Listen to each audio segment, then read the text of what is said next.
नमस्कार दोस्तों, जैसा कि आप लोग जानते हैं कि हम बायोलॉजी की सीरीज चला रहे हैं। बायोलॉजी की सीरीज के अंतर्गत हमारा जो टॉपिक चल रहा है वो है पोषण। पोषण के अंतर्गत हमने कल वाली वीडियो में कार्बोहाइड्रेट्स के बारे में डिटेल से जाना था। आज की इस वीडियो में हम वसा और वसा के अलावा प्रोटीन के बारे में डिटेल से जानकारी ग्रहण करेंगे। तो आइए देखते हैं।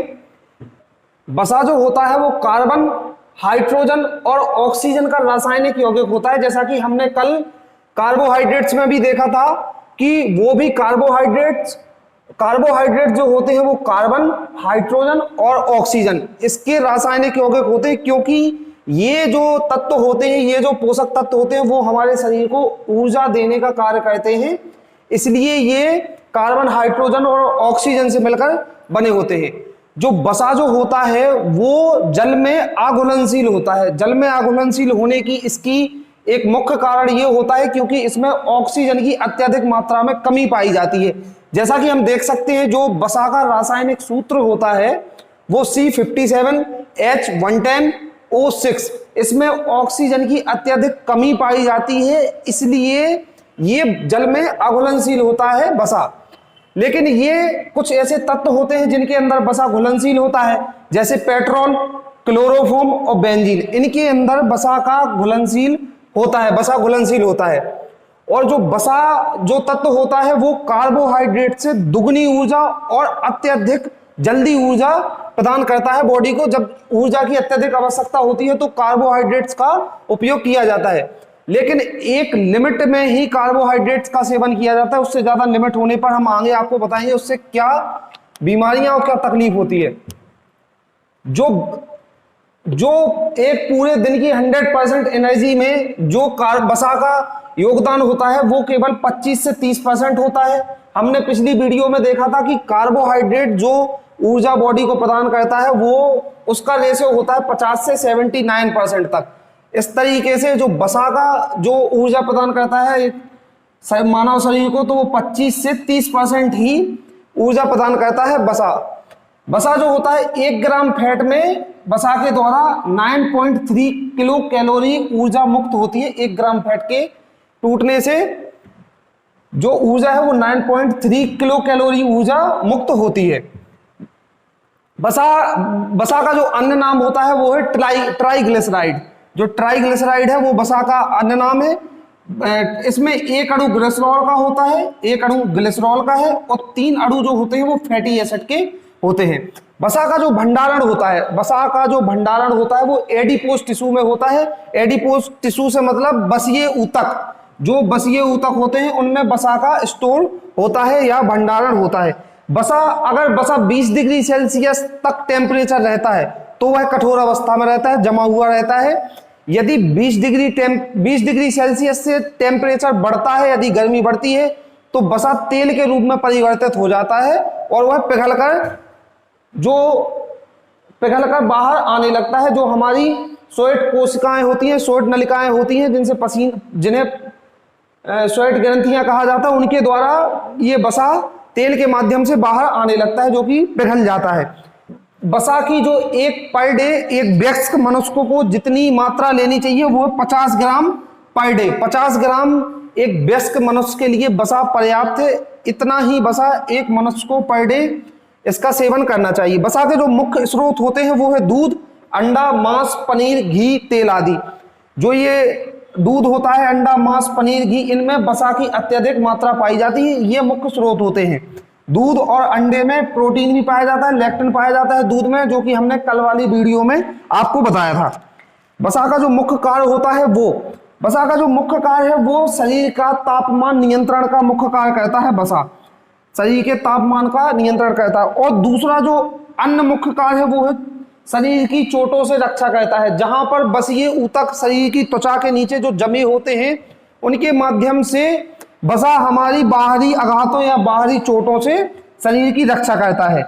वसा की जो कमी से जो रोग हो जाते हैं, वसा की कमी से एक तो सबसे पहला रोग होता है कि शरीर की वृद्धि और विकास रुक जाता है वसा की कमी से।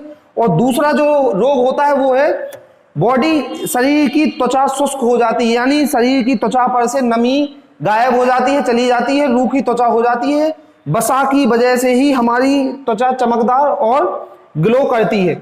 और वसा की यदि अत्यधिक मात्रा बॉडी में पहुंच जाती है तो उसकी वृद्धि से भी हमें नुकसान होता है, क्योंकि वसा जब अत्यधिक मात्रा में बॉडी में पहुंचता है तो वो एडिपोज टिश्यू के माध्यम से स्टोर हो जाता है, और जब अत्यधिक टिश्यू बन जाते हैं, एडिपोज अत्यधिक टिश्यू अत्यधिक वसा का ग्रहण कर लेते हैं, स्टोर कर लेते हैं, तो मोटापे की बीमारी वसा की अत्यधिक मात्रा से हो जाती है। मोटापे के अलावा कोलेस्ट्रॉल भी हो जाता है, और हृदय आघात यानी हार्ट अटैक का खतरा भी अत्यधिक वसा की मात्रा से बढ़ जाता है। तो हमने देखा कि वसा के बारे में हमने पूरी जानकारी ग्रहण की। वसा में कार्बन, हाइड्रोजन और ऑक्सीजन का रासायनिक यौगिक होता है। सूत्र इसका हमने देखा है, रासायनिक जो सूत्र होता है वो है C57H110 और O6। यह जल में अघुलनशील होता है, पेट्रोल, क्लोरोफॉर्म और बेंजीन में घुलनशील होता है। 1 ग्राम जब वसा टूटता है तो उसमें 9.3 किलो कैलोरी ऊर्जा मुक्त होती है। जो इसका अन्य नाम है वो है ट्राइग्लिसराइड। जो ट्राइग्लिसराइड है वो वसा का अन्य नाम है। इसमें 1 अणु ग्लिसरॉल का होता है और 3 अणु फैटी एसिड के होते हैं। पर डे एक वयस्क व्यक्ति को 50 ग्राम पर डे का वसा लेना अत्यधिक आवश्यक होता है, एक वयस्क व्यक्ति यानी 18+। और जो 20 डिग्री सेल्सियस अगर टेम्परेचर होता है, बॉडी का 20 डिग्री टेम्परेचर होता है तो वसा जमा हुआ होता है, वसा कठोर अवस्था में होता है। यदि 20 डिग्री से टेम्परेचर बढ़ता है तो वसा जो होता है वो तेल के माध्यम से पिघलकर बाहर आने लगता है। वसा का जो मुख्य कार्य है ताप नियंत्रण का कार्य करता है, वो चोटों से रक्षा करता है। वसा के जो मुख्य स्रोत हैं वो है दूध, अंडा, मांस, पनीर, घी। इसके बाद जो वसा की कमी से जो रोग होते हैं वो वृद्धि रुक जाती है, इंसान की वृद्धि या किसी भी शरीर की वृद्धि वसा की वजह से रुक जाती है। त्वचा भी रूखी सूखी हो जाती है वसा की कमी होने से। और यदि वृद्धि की बात करें कि वसा की वृद्धि से तो मोटापा हो जाता है और कोलेस्ट्रॉल की बीमारी हो जाती है और हार्ट अटैक का भी खतरा वसा की अधिक मात्रा से बढ़ जाता है। वसा के बाद अब हम बात करेंगे प्रोटीन की। तो आइए देखते हैं प्रोटीन के बारे में। तो दोस्तों इसके बाद हम बात करते हैं प्रोटीन की। प्रोटीन जो होता है, प्रोटीन का जो सर्वप्रथम जो प्रोटीन का प्रयोग किया था, जो प्रोटीन नाम का प्रयोग किया था, वो बर्जीलियस नामक वैज्ञानिक ने 1938 में प्रोटीन नामक शब्द का पहली बार उपयोग किया था। प्रोटीन जो होता है जैसा कि हमने देखा था कार्बन, हाइड्रोजन और ऑक्सीजन से मिलकर बना होता है। प्रोटीन भी कार्बन, हाइड्रोजन और ऑक्सीजन का रासायनिक यौगिक होता है। प्रोटीन की जो पर डे एक सामान्य व्यक्ति को या सामान्य काम करने वाली महिला को जो पर डे प्रोटीन की जरूरत होती है वो है 45 ग्राम पर डे। इसके अलावा यदि कोई महिला प्रेग्नेंट महिला होती है या गर्भवती महिला होती है तो उसको 60 से 65 ग्राम प्रोटीन की पर डे की आवश्यकता होती है, और 50 से 60% प्रोटीन की सामान्य व्यक्ति को 50 से 55% प्रोटीन की आवश्यकता एक दिन के में होती है।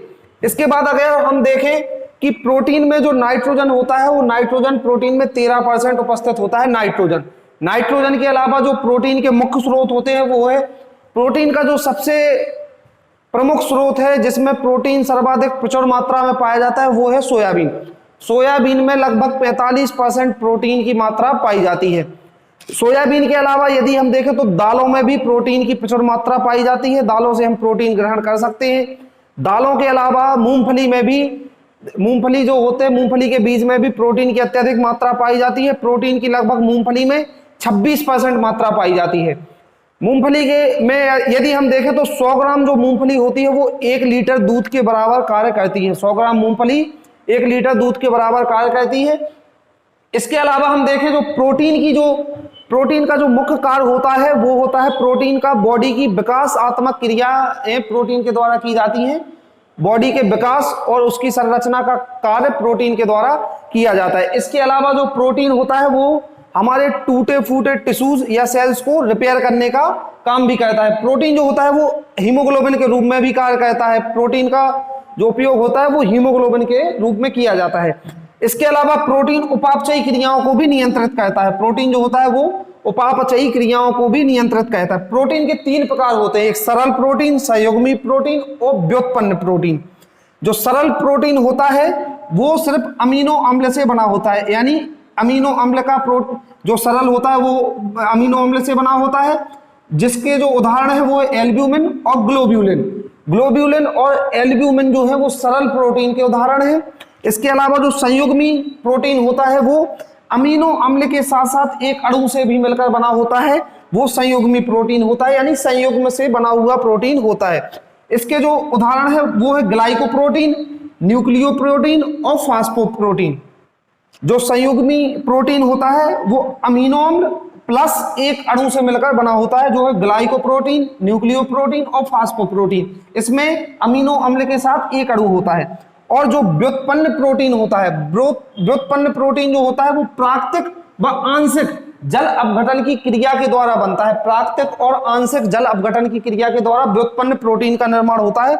इसके उदाहरण है पेप्टोन और पेप्टाइड। पेप्टोन और पेप्टाइड जो है वो व्युत्पन्न प्रोटीन के उदाहरण होते हैं। इसके बाद हम प्रोटीन के कुछ पोषक तत्व होते हैं, जो इनमें कौन से प्रोटीन पाए जाते हैं। कुछ ये पोषक तत्व है जैसे अंडा, रक्त, अनाज, नाखून या मनुष्य के नाखून या बाल, मकड़ी के जाल, मक्का, कपास, इनमें कौन से प्रोटीन पाए जाते हैं ये हम देखते हैं। तो सबसे पहला है जो है वो अंडा। अंडा जो होता है वो प्रोटीन का सबसे अच्छा स्रोत होता है, प्रोटीन का अंडा। अंडे में एल्ब्यूमिन प्रोटीन पाया जाता है। अंडा जल्दी ही प्रोटीन की आपूर्ति को पूरी कर देता है। इसके अलावा रक्त में ग्लोब्यूलिन प्रोटीन पाया जाता है। रक्त में ग्लोब्यूलिन प्रोटीन पाया जाता है क्योंकि रक्त में ही HB हीमोग्लोबिन पाया जाता है RBC में, और हीमोग्लोबिन ही प्रोटीन का मुख्य कार्य करता है। इसके बाद जो अनाज एवं दालें हैं, अनाज एवं दालों में ग्लूटामिन और प्रोलेसिस प्रोटीन पाया जाता है। अनाज दालों में ग्लूटामिन और प्रोलेसिस प्रोटीन पाया जाता है। मनुष्य के नाखून या बालों में अल्फा क्रेटीन पाया जाता है। अल्फा क्रेटीन जो होता है वो मनुष्य के नाखून एवं बालों में पाया जाता है।